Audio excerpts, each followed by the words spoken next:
அன்பு நண்பர் அவர்களே, இன்றைய தேர்தல் களத்தில் அனைத்து இந்திய அண்ணா திராவிட முன்னேற்ற கழகம் காங்கிரஸை எதிர்க்கிறது, திமுகவை எதிர்க்கிறது, பாஜகவை எதிர்க்கிறது.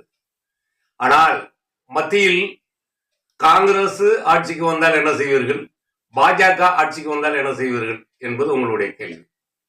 ஆனால் யார் ஆட்சிக்கு வந்தாலும் புரட்சி தலைவர் எம்ஜிஆர் உடைய கொள்கையின்படி உறவுக்கு கை கொடுப்போம், ஆனால் தமிழகத்தினுடைய உரிமைகள் பாதிக்காமல் நாங்கள் குரல் கொடுப்போம் என்பது எங்களுடைய அடித்தளமான.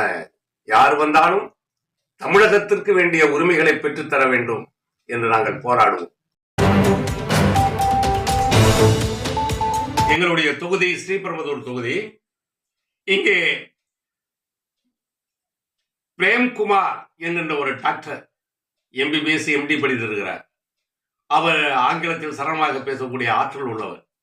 அவரை அனைத்து இந்திய அண்ணா திராவிட முன்னேற்ற கழகம் நிறுத்தி இருக்கிறது. எல்லா தொகுதியிலும் நீங்கள் எடுத்துக்கொண்டு பார்த்தால் எல்லா நிலவை தெரியும், எல்லாமே இளைஞர்கள் தான்.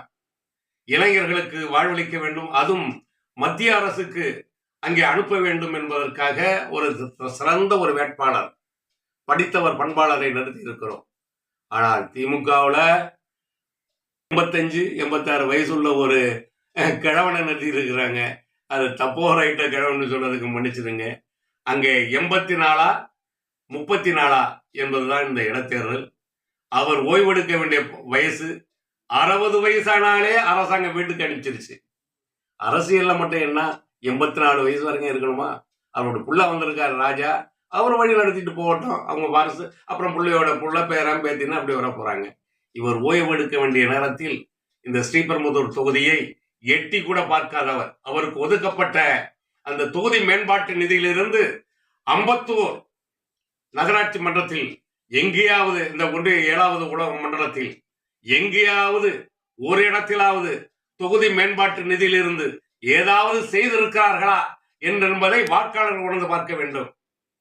இன்றைக்கு எங்களுடைய பிரேம்குமார் அவர்கள் உங்களுடைய இல்லத்திலே கல்யாணமா வந்து நிற்பார், ஏதோ நல்லதா கெட்டதா அனைத்திலும் வந்து நிற்பார். அவருடைய தொகுதி மேம்பாட்டு நிதியில் இருந்து நாம் கேட்கின்றவர்களை செய்து கொடுப்பதற்கு அவர் தயாராக வரும் முகத்தை பார்த்தாலே தெரிகிறது. ஆகையால் பொதுமக்கள் அனைவரும் 34க்கு ஓட்டு போடுங்க, 84ஐ ஓய்வு பெற செய்யுங்கள் என்று பணிவன்போடு கேட்டுக்கொள்கிறேன். அனைத்து இந்திய அண்ணா திராவிட முன்னேற்ற கழகத்திற்கு ஏன் வாக்களிக்க வேண்டும் என்று மக்கள் நன்றாக புரிந்து கொண்டார்கள். இன்றைக்கு பேருந்துகள் மற்ற பொது இடங்களில் எல்லாம் போகின்ற பொழுது அவங்க பேசுற பேச்சு எங்களுடைய காதில் விழுகிறது. அப்படி எதற்காக அனைத்து இந்திய அண்ணா திராவிட முன்னேற்ற கழகம் ஆட்சிக்கு வர வேண்டும்? விடுபட்டிருக்கின்ற திட்டங்கள் ஒரு 50 நல்ல திட்டங்கள் எல்லாம் அனைத்து இந்திய அண்ணா திராவிட முன்னேற்ற கழகத்துல செயல்படுத்தினாங்க. அதையெல்லாம் நிறுத்தி வச்சிருக்காங்க. அனைத்து இந்திய அண்ணா திராவிட முன்னேற்ற கழகத்திற்கு வாக்களிப்பதன் மூலமாக இன்றைக்கு மகளிர் தொகை நிறைய பேருக்கு விடுபட்டு இருக்கு. அவங்களெல்லாம் பொறாமப்பட்டு இருக்காங்க. பக்கத்து வீட்டுக்காரிக்கு கிடைச்சிருச்சு, எனக்கு கிடைக்கலையே, நான் அதிர்ஷ்டசாலி இல்லையா அப்படின்னு எல்லாம் வருத்தப்படுறாங்க.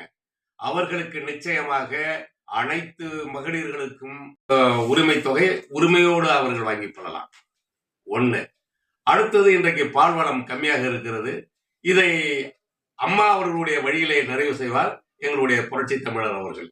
அதுதான் மீண்டும் ஆடு மாடு கோழிகளை விவசாயிகளுக்கு கொடுத்து அவர்களை ஊக்கப்படுத்தி, ஒரு ஆட்டுக்குட்டி கொடுத்தா போதும், ஒரு வருஷத்துல அவனுக்கு 1 லட்சம் கிடைக்கும். அது ஒரு கணக்கு இருக்கு. அப்படி அதை விரிவு செய்வோம். அடுத்தது, நான் முன்னையே சொன்னது போல இன்றைக்கு நிறைய பேருடைய வயசான பாட்டன் பாட்டிகளுக்கு வந்த பணத்தை நிறுத்தி விட்டால் எப்படி இருக்கும்? கொடுத்துட்டு நிறுத்தினா எப்படி இருக்கும்? அந்த கொடுமைகள், அவங்களுடைய கண்ணீர், ஆற்றாத அழுத அவர்களுடைய கண்ணீர் இந்த அரசை வீழ்த்தும் என்ற நம்பிக்கை இருக்கிறது. அதை நாங்கள் வந்தால் தொடர்ந்து செய்வோம் என்று எங்களுடைய புரட்சி தமிழர் அவர்கள் சொல்லியிருக்கிறார். அதை போல சைக்கிள் வழங்குகின்ற திட்டம், மடிநீ கணினி வழங்குகின்ற திட்டம், எதிர்கால மாணவர்களுடைய முன்னேற்றம், மாணவ செல்வங்களுடைய செலவுகள் அத்தனையும் அரசு தத்தெடுத்தது போல எடுத்து செய்வதற்கு எங்களுடைய புரட்சி தமிழர் எடப்பாடியார் அவர்கள் உறுதி கொண்டிருக்கிறார்கள். ஆகையால் பல திட்டங்கள் நிறைவேற்றப்படாமல் கிடப்பிலே போடப்பட்டிருக்கின்ற அனைத்து இந்திய அண்ணா திராவிட முன்னேற்ற கழகத்தின் திட்டங்கள் புரட்சி தலைவர் எம்ஜிஆர் அவர்களுடைய வழியில் நின்று, புரட்சி தலைவி அம்மா அவர்களுடைய வீரத்தை கையில எடுத்துக்கொண்டு அந்த இரண்டையுமே இரண்டு வாள்களாக எடுத்துக்கொண்டு எங்களுடைய புரட்சி தமிழர் எடப்பாடியார் அவர்கள் அருமையான ஒரு பொற்காலத்தை தருவார். ஆகையால் பொதுமக்கள் அனைவரும் இரட்டை இலை சின்னத்திற்கு வாக்களிக்க வேண்டுமாய் மிக பணிவன்போடு கேட்டுக்கொள்கிறேன். இது கையாலாகாத தனம். கஜானா என்பது என்ன பேங்கா? காலியா தான் இருக்கும்.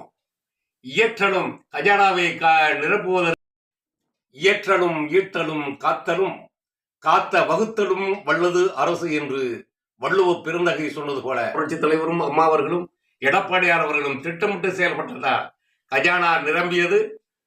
எவ்வளவு பெரிய பெரிய கோடிக்கணக்கான செலவு உள்ள திட்டங்களை நிறைவேற்றினார்கள். இவரும் இவருடைய தந்தையாரும் போன உடனே கல்யாண காலின்னு சொல்லி மக்களை ஏமாத்த பார்ப்பாங்க. ஏதாவது ஒரு திட்டம் நன்றாக இருக்கிறது, துட்டு தான் இல்லை அப்படின்னு சொல்லி சமாளிக்க பார்ப்பாங்க. ஆனால் கருணாநிதி அவர்களை தான் திட்ட கமிஷன் இனிமே நீங்க திட்டமே போடக்கூடாது என்று தடுத்து நிறுத்தியது அவர்களுடைய ஆட்சியில் அது ஒரு பெரிய இடிவான ஒரு நிகழ்ச்சி. நீங்கள் திட்டமே போடக்கூடாத அளவுக்கு பெரிய கடன் வாங்கி விட்டீர்கள் என்று கருணாநிதியை திட்ட கமிஷன் தலையிலே குட்டி இருக்கிறது. அந்த நிலைப்பாட்டுக்கு கொண்டு சென்றது திமுக, அண்ணா திமுக இல்லை. பொதுமக்கள் என்றைக்குமே நல்ல சிந்தனைவாதிகள், யாருக்கு வாக்களிக்க வேண்டும் என்பதில் மிக தெளிவாக உள்ளவர்கள். ஆனால் இதே தொகுதியில் இருக்கின்ற டிஆர் பாலு அவர்கள் 120 பழமை வாய்ந்த கோயில்களை எல்லாம் இடித்து தள்ளினேன் என்று சொல்லுகிறார்.